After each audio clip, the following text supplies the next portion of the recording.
രാഹുൽ മാങ്കൂട്ടത്തിൽ വിവാദത്തിൽ നിശ്ചയദാർഢ്യത്തിന്റെ പരീക്ഷണമായി മാറുകയാണ് കേരള നിയമസഭ. രാഹുൽ മാങ്കൂട്ടത്തിൽ വിഷയത്തിൽ കത്തിജ്വലിക്കുകയാണ് കേരളത്തിലെ രാഷ്ട്രീയം മുഴുവൻ.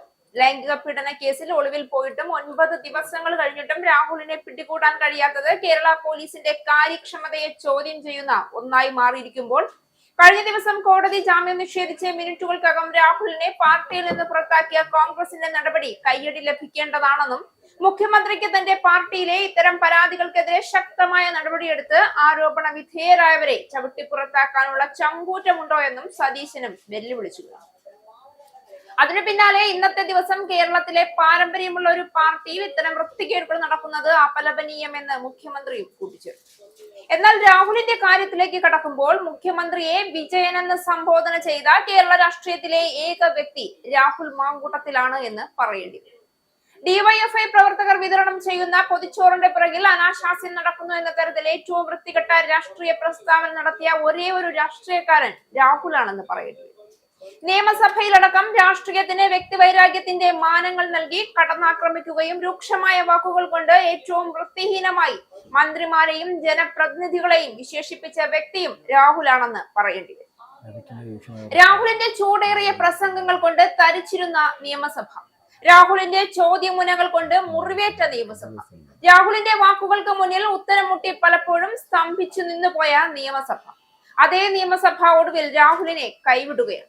ഇനി ഒരിക്കലും അകത്തേക്ക് പ്രവേശനമില്ലാത്ത തരത്തിൽ രാഹുൽ മാങ്കൂട്ടത്തിൽ നിയമസഭയിൽ നിന്ന് എന്നേക്കുമായി പടിയടച്ച് പിണ്ടം വെക്കപ്പെടുമ്പോൾ ചെങ്കോലും കിരീടവും അധികാരമുദ്രയായി കയ്യിലുണ്ടായിരുന്നതൊക്കെ തിരിച്ചു വാങ്ങി രാഹുൽ മാങ്കൂട്ടത്തിൽ എന്ന യുവ നേതാവിനെ രാഷ്ട്രീയ കേരളം കൂടി ചവിട്ടി പുറത്താക്കുകയാണ്.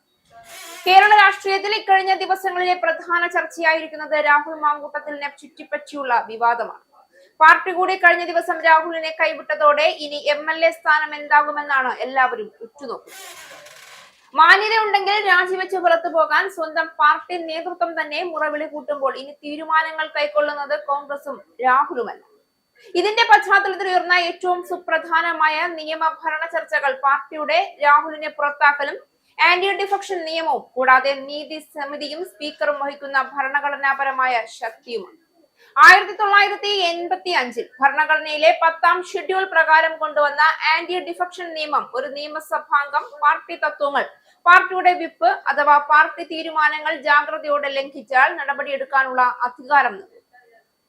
അതായത് ഒരു MLA പൊതുവായി പാർട്ടി തീരുമാനങ്ങൾ മറികടക്കുകയോ പാർട്ടിയോട് വിരുദ്ധമായി രാഷ്ട്രീയ നിലപാട് സ്വീകരിക്കുകയോ ചെയ്യുമ്പോൾ അത് വെറും വ്യക്തിപരമായ അഭിപ്രായം എന്നതിൽ ഒതുങ്ങുന്നില്ല.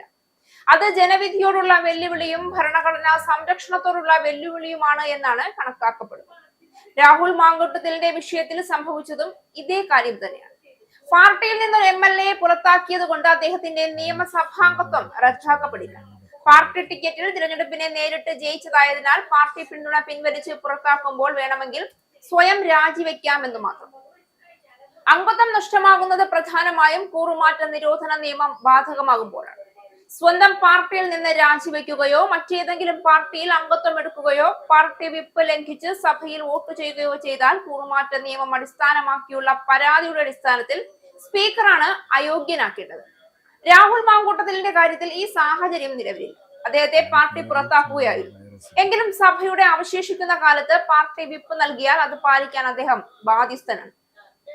വിപ്പ് ലംഘിച്ചാൽ അയോഗ്യനാക്കാൻ പാർട്ടിക്ക് സ്പീക്കറോട് ആവശ്യപ്പെടാം. അതേസമയം അംഗങ്ങളെ സംബന്ധിച്ച സദാചാര വിഷയങ്ങൾ പരിശോധിക്കുന്ന എത്തിക്സ് കമ്മിറ്റിക്കോ സ്പീക്കർക്കോ ആർക്കു വേണമെങ്കിലും പരാതി നൽകാം.